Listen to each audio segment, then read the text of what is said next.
All right, here we are for another episode of Becoming Retail. And it's my great privilege and honor to be here with my son. And, I want to get his take on becoming retail, the industry, and the future of shopping. So welcome. How you doing? I'm okay. All right, good to see you. So, hey, you hear me talking about becoming retail. You kind of have a sense of what it's all about. What's your take on becoming retail?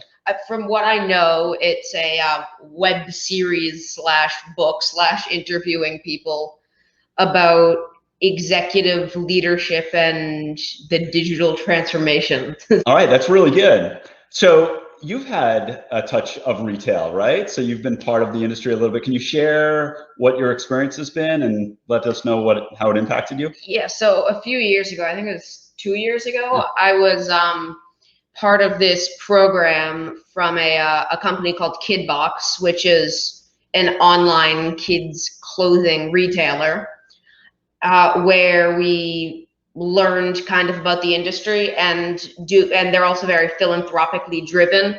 So we did projects that involved donating clothing in creative ways around our local community. So but we also went to their headquarters several times. So I kind of got to see how the whole process worked with that specific type of company. Yeah. So given that experience, or just generally, do you see yourself in some capacity having a career or at least a job in retail? I think at some point I'll end up working in a retail location. I think mostly everybody does at some point. I'm not sure it'll become a career. Right. You'll say, and hey, I didn't grow up thinking with my dad that it would become a career, but I started in the stores, worked in his distribution centers, and moved on from there. But it's interesting you say most everybody has some sort of stint in. Yeah. Why do you say that? Like, what makes you think that?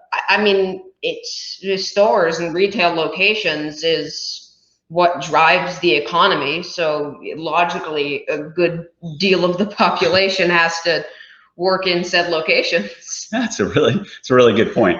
All right, so let's shift gears a little bit. In the industry, whether it's retail or technology, working for Salesforce, we throw around two words a lot: digital transformation. Yeah. You probably heard me talk about that.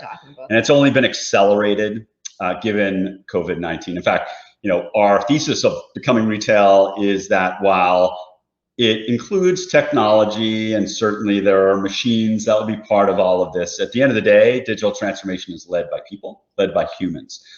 But I'd be really interested in your perspective. What does digital transformation mean to you?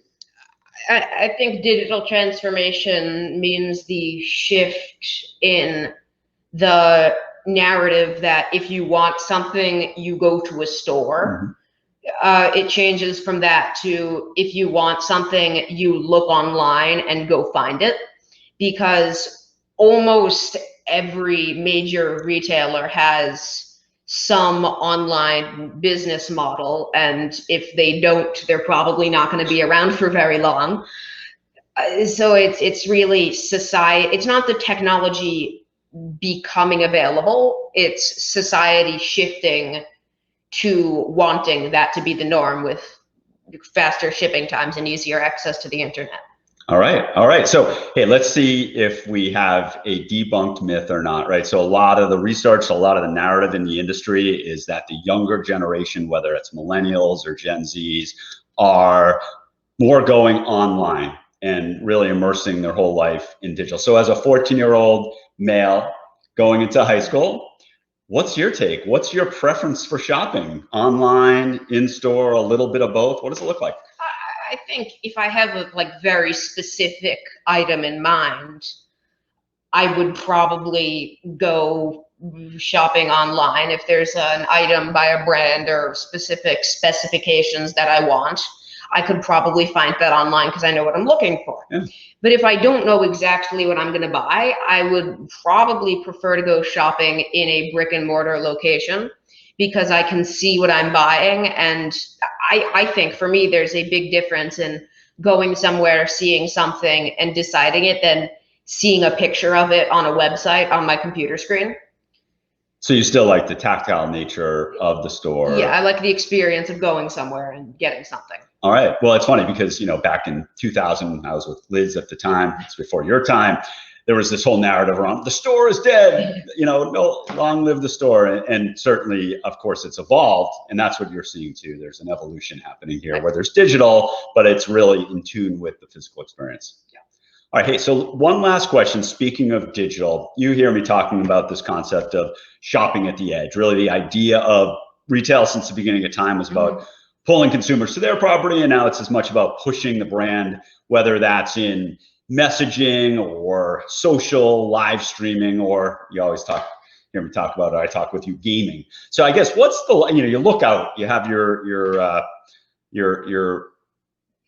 look out into the future. What does shopping look like on the edge when you're hanging out doing gaming or listening to or watching Twitch or looking at videos of influencers or gamers on YouTube? Do you anticipate beyond just the marketing that's happening in those channels, the actual buy button occurring? I don't necessarily see the buy button being integrated directly into the games, because I know you've been saying like, oh, in this game, like if someone has like a skin or like an avatar or whatever, you can click on it and buy it. And I don't necessarily see how that could be integrated yet. However, with the video platforms, which are rapidly becoming more and more mainstream, I think Twitch, like the number of streamers doubled in the last year and viewership increased by like 50% or something like that. Wow. And there's a lot of sponsored products, and either you get ads on the content or individual creators can be sponsored by brands, as well as I think the whole concept is much more prevalent on YouTube, where you can be sponsored by a product. You give a 30-second ad like, oh, look, our USB cable has patented Swedish leather. And you can go into the video description or you click a link, and then it goes you to the website. It takes you to the website and buy it. So I think that is probably how we'll see gaming and the video and social media industry taking retail in that direction. That makes a lot of sense. So it's really dependent on the platform, the context, and making sure it is a seamless experience, that you're not necessarily bouncing out and disrupting the experience. People don't like to be interrupted. Yeah, that's right. I mean, we're interrupted enough as our day goes, but really people are, as you talked about before, looking for surgical buying. They're looking for the right product and being able to have it in a convenient way. So, hey, I really appreciate this. What the viewers probably don't realize, or maybe you do, is I get a lot of inspiration from this kid, right? Because I do. Oh, yeah, because at the end of the day, I've been in retail for maybe too long or a long time anyways. And so I certainly have an insider's view. So to get your practical view as a shopper, as a kid, as somebody who's spending a lot of time with technology, it really helps validate and candidly inspire the thinking for not only becoming retail, but my job in general. So I thank you for that. Thank you. Yeah. And with that said, again, thank you for coming on this journey with me to becoming retail.